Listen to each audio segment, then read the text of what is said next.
Hello everyone, कैसे हो आप सभी? उम्मीद है सभी अच्छे होंगे। आज हम वापस से आ गए हैं अपने पॉइंट पर, जो कि हमारा स्टडी से रिलेटेड। हमने शुरुआत स्टडी से ही की थी। वापस अपने स्टडी पर आ जाते हैं कि अब जो है हमें क्या करना है इन फ्यूचर। ठीक है, जो चीज़ें हो रही हैं उसको कंटिन्यू रहने दो, साथ ही साथ हमको अपनी पढ़ाई की तरफ भी मूव करना है।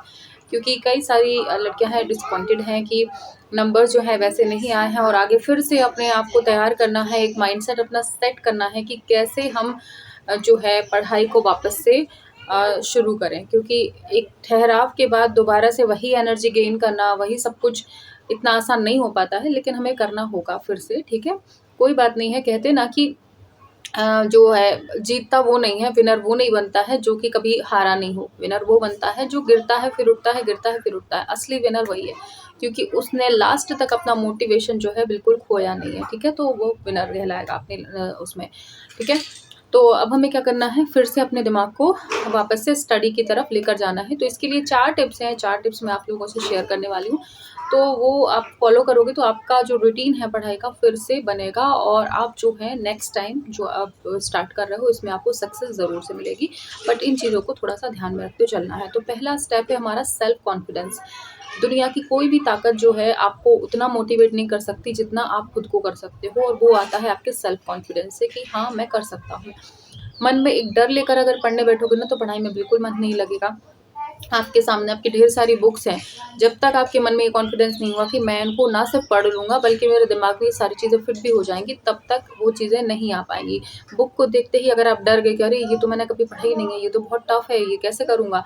तो वो ऑटोमेटिक चीज़ें और मतलब पहले से ही आपकी बिल्कुल कठिन हो जाएँगे आपके लिए। लेकिन अगर आप बुक देख के सोचोगे कि धीरे-धीरे पढ़ूँगा तो हो जाएगा, या पढ़ूँगी तो हो जाएगा, तो वाक़ई में वो एक दिन आपको ईज़ी लगने लगेगा वही सब्जेक्ट। तो सेल्फ कॉन्फिडेंस सबसे पहले आपका ज़रूरी हो जाता है किसी भी एग्ज़ाम को निकालने के लिए। ठीक है, इसके बाद सेकंड होता है आपका क्लियर विज़न। आपका जो विज़न है, आपने जो लक्ष्य बनाया है, या जो भी आपने सोच रखा है कि मुझे ये करना है लाइफ़ में, तो जब तक वो क्लियर ना हो ना, तब तक चीज़ नहीं होती। कहते हैं ना, आप अगर दिन भर चल रहे हो, चल ही रहे हो, चल ही रहे हो, जब तक आपको ये ना पता हो कि आपको पहुँचना कहाँ है, तो आपका चलना वेस्ट हो जाता है सारा।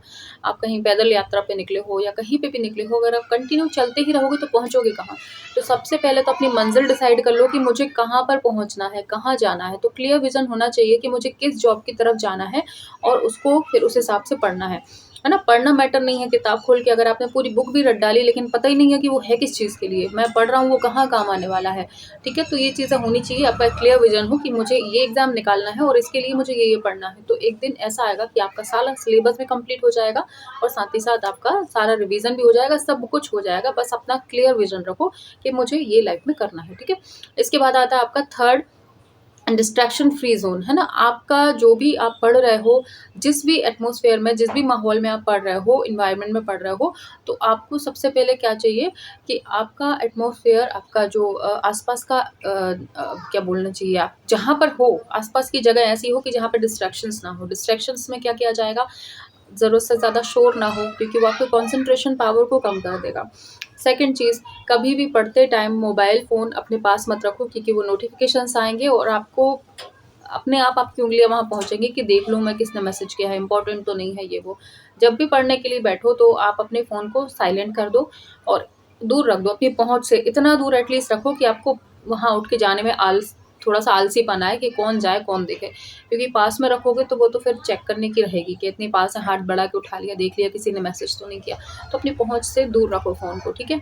तो ये आपका आ जाएगा, और इसके साथ ही साथ आपको क्या करना है, नेगेटिव लोगों से भी दूर रहना है। हमारे घर में ही, हमारे परिवार में ही, दोस्त में, रिश्तेदारी में कई लोग ऐसे होते हैं जो आपको डिमोटिवेट करने का काम करेंगे कि यार आजकल सरकारी नौकरी लेना इतना ईज़ी नहीं है, इतने लोग, इतना कॉन्फिडेंस है, सॉरी कॉम्पिटिशन है, इतने लोग जो है फॉर्म भरते हैं, इतनी तैयारी कर रहे हैं, तुम कैसे कर पाओगे? तो ऐसे लोगों से तो एक दूरी बना लो कि ठीक है, आप रहो, आप अपनी धारणा अपने पास रखो, मुझे पता है मैं कर लूँगा, ठीक है? क्योंकि एग्ज़ाम निकालने वाले भी मेरी तरह इंसान होते हैं, वो कहीं ना एलियन होते हैं, ना ही अवतार लिए होते हैं, वो भी इंसान ही है, मैं भी इंसान हूँ, जब वो कर सकते हो तो मैं कर सकता हूँ। ये जो है बात को थोड़ा-सा दिमाग में रखते हुए ऐसे लोगों से दूर ही रखो, दूर रहो वो बेहतर है। अपना पढ़ते रहो, अपने आप पे कॉन्फिडेंस रखो, और इस चीज़ को ध्यान में रखते हुए कि मुझे डिस्ट्रैक्ट नहीं होना है, जो भी मैं कर रहा हूँ मुझे पता है मैं कर लूँगा, ठीक है? तो ये थर्ड आपका टिप हो गया कि आपको डिस्ट्रैक्शन फ्री ज़ोन में रहना है, कोई भी आपको डिस्ट्रैक्ट ना कर पाए। इसके बाद आता है आपका लास्ट जो रहेगा वो रहेगा आपका स्मॉल विन्स और आपका बिग मोटिवेशन। स्मॉल विन्स मतलब छोटी-छोटी जीत। ऐसा नहीं है कि हमने बहुत बड़ा टारगेट बना लिया एक ही बार में कि आज की डेट में मुझे ये पूरा चैप्टर ही कंप्लीट करना है या ये पूरा जो बुक है वो ही कंप्लीट करनी है या आधी करनी है या आधे से आधी करनी है। ऐसे बड़े-बड़े टारगेट नहीं बनाने। पेजेज़ डिसाइड कर लो कि आज मुझे 1 दिन में इतने पेज कंप्लीट करने हैं, क्योंकि एक-एक पेज भी अगर आप करते हो ना तो एक दिन ऐसा आएगा आपकी पूरी बुक कंप्लीट हो जाएगी। भले टाइम ज़्यादा लगे, लेकिन वो जो टारगेट आज बनाया है वो आज के आज पूरा होना चाहिए। ऐसा नहीं कि आपने एक पूरा यूनिट बना लिया कि आज ये मुझे यूनिट पूरी कंप्लीट करनी है, लेकिन टाइम उसके अकॉर्डिंग मिला ही नहीं, तो आप पूरा कर ही नहीं पाए, मतलब आपने शुरू ही नहीं कर पाए, क्योंकि आपको तो क्या करना था, पूरी ही यूनिट कंप्लीट करनी थी। लेकिन अगर एक-एक पेज का टारगेट बनाओगे, एक-एक 2-2 पेज का, जितना आप पे टाइम है उतना बना लो कि अभी इतना कर लिया, 1 पेज कर लिया और टाइम मिला तो दूसरा कर लिया, तीसरा कर लिया। थोड़ा-थोड़ा ब्रेक ले लेके भी करोगे ना तो 1 दिन में आपके 5-6 पेजेज़ आराम से हो जाएँगे, और कंटिन्यू करोगे ना तो जल्दी-जल्दी भी और भी ज़्यादा कर सकते हो। तो छोटे-छोटे आपके टारगेट बनाओ, बड़ा टारगेट एकदम मत बनाओ, क्योंकि नहीं हो पाता है एकदम शुरुआत में। जैसे-जैसे टाइम आगे बढ़ता जाता है, ऑटोमेटिक टारगेट भी बड़े होते जाते हो और आप उनको फुलफिल भी कर लेते हो। तो ये चीज़ें आपको थोड़ा-सा देखना पड़ेंगी, इन चीज़ों का ध्यान रखना पड़ेगा। इन चीज़ों से निकलते हुए ही आप अपने लक्ष्य की तरफ पहुँच सकते हो, ठीक है? तो जो-जो मैंने आपको बताया उनका थोड़ा-सा ध्यान रखना। इससे क्या है कि आपकी एक हैबिट बनेगी चीज़ों को समझने की। आप में अपने आप में कॉन्फिडेंस आएगा, जैसे कि मैंने फर्स्ट स्टेप बताया था सेल्फ कॉन्फिडेंस, है ना? तो सेल्फ कॉन्फिडेंस ऑटोमेटिक आप में डेवलप होगा। जब आपको चीज़ें याद रहने लग जाएँगी, आपने जो पढ़ा है वो आपके दिमाग में रहेगा। आप जब कोई एग्ज़ाम टेस्ट लगाओगे, आपके नंबर्स अच्छे आएँगे तो ऑटोमेटिक कॉन्फिडेंस लेवल बढ़ता है और आपका विज़न भी क्लियर होता है। अच्छा, यहाँ पे कई लड़कियों से मैंने डिस्कस किया था जिनने मुझे नंबर्स बताए थे अपने कि मेरे कम नंबर आए हैं, तो उनमें एक चीज़ कॉमन रही थी कि उनने एक साथ 2-2 एग्ज़ाम की तैयारी की थी। 2 एग्ज़ाम उनने एक साथ तैयारी की थी कि ये भी कर लेते हैं, ये भी कर लेते हैं, इसमें नहीं हुआ तो इसमें हो जाएगा, और इसी वजह से उनके नंबर्स जो हैं वो नहीं ठीक से आ पाए, क्योंकि उनका विज़न ही क्लियर नहीं था कि मुझे करना क्या है। वो ये सोच रहे थे जौन-सा ईज़ी आएगा उसमें हो ही जाएगा, तैयारी दोनों की करते हैं, ऐसा नहीं होता। आपको जब कोई चीज़ की तैयारी करनी है तो फुल डेडिकेट रहना पड़ेगा उस चीज़ के लिए कि इसको ही मुझे करना है, ये मुझे चाहिए। ठीक है? तभी चीज़ें आपके वश में रहेंगी, ठीक है? सब कुछ पाने के चक्कर में कई बार ऐसा होता है हाथ में कुछ नहीं बचता है, तो ये नहीं करना है। एक कोई जॉब पकड़ लो कि मुझे इसमें इंटरेस्ट है, मुझे करना है, उसी की तैयारी। अब जैसे मैंने भी प्री दिया था वर्ग 2 का, दिया था मैंने प्री, लेकिन मैंने लक्ष्य अपना बनाया था महिला पर्यवेक्षक का। मैंने बुक उठाई भी नहीं थी, प्री मैंने निकाल दिया था, इसके बावजूद मैंने वर्ग 2 के लिए 1 दिन बुक नहीं उठाई जब तक मेरा महिला पर्यवेक्षक का एग्ज़ाम नहीं हो गया, क्योंकि मेरा लक्ष्य वो था। और जैसे ही एग्ज़ाम हुआ फिर थोड़े फेस्टिवल वगैरह आ गए थे, तो भी मैंने पढ़ाई ज़्यादा कुछ नहीं किया था, लेकिन फिर भी ठीक-ठाक नंबर्स आ गए थे, सैटिस्फाइड। 20-25 दिन की तैयारी में जितने आने चाहिए थे, उससे ठीक-ठाक ही, मुझे उम्मीद भी नहीं थी इतने आ जाएँगे।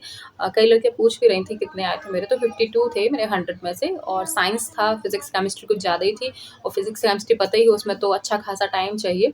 लेकिन ठीक है, जितना मैंने करा था उस हिसाब से ठीक आ गए नंबर, और मेन मेन मेन मेरा यही मोटिव था। तो मेरे कहने का ये मतलब है कि हो सकता है आपके पास अपॉर्च्युनिटीज़ एक साथ ज़्यादा आ जाएँ, ज़्यादा एग्ज़ाम आपके सामने देखने को मिल जाए, लेकिन आप अपनी प्राथमिकता तय करो कि मुझे कहाँ ज़्यादा जाना है, कहाँ पे मुझे बेनिफिट है और क्या मेरे लिए ठीक है। ठीक है? तो एक बना लो, एक साथ 2-2, कहते हैं ना 2 नाव पे सवारी करने वाला डूबता ही है, तो वो काम मत करना, 2-2 नाव पे एकदम सवारी मत करो। एक पकड़ो कोई एग्ज़ाम अपना और उसी में फुल अपना जितना भी आप में शक्ति है बिल्कुल झोंक दो अपने आप को, और आपको रिज़ल्ट बहुत जल्दी देखने को मिलेगा, है ना? कहते हैं ना सरकारी नौकरी के लिए 6 महीने की अच्छी पढ़ाई काफ़ी हो जाती है। 6, और जो जिनके पास टाइम नहीं है उनको 1 साल लगभग लग जाता है। लेकिन ये बात तय है कि 1 साल के अंदर-अंदर आपके पास एक सरकारी नौकरी होगी, अगर आप जो मैंने टिप्स बताए हैं उनको फ़ॉलो करते हो, अपनी स्टडी करते हो तो, ठीक है? तो आज से ही नियम फ़ॉलो कर लो और अपने लिए एक सीट पक्की कर लो, चाहे वो कोई भी एग्ज़ाम क्यों ना हो, ठीक है? तो आपसे मिलते हैं अगली वीडियो में, और नेक्स्ट मुझे वैसे टॉपिक आज का रखना था कि लड़कियाँ पूछ रही थी कैसे क्या प्रोफ़ाइल होती है महिला पर्यवेक्षक की, आप वो बता दो। तो मैं उसके लिए कल वीडियो बना दूँगी कैसा क्या रहता है सारा ही। आज मुझे लगा कि आज से आप स्टडी तो स्टार्ट करो, फिर अपन जो है वो देखते रहेंगे। तो उसका प्रोफ़ाइल भी मैं कल बता दूँगी कैसा-कैसा रहता है, क्या-क्या काम रहते हैं सारा। वैसे मैंने एक वीडियो बनाया था लेकिन शायद उतना डीप में नहीं बनाया था। अब मैं कल जो है उसके थोड़ा-सा और डीप में कैसा-कैसा क्या रहेगा, सारा आपको बता दूँगी नेक्स्ट वीडियो में, ठीक है? तो आप लोग बने रहिएगा, तब तक के लिए बाय।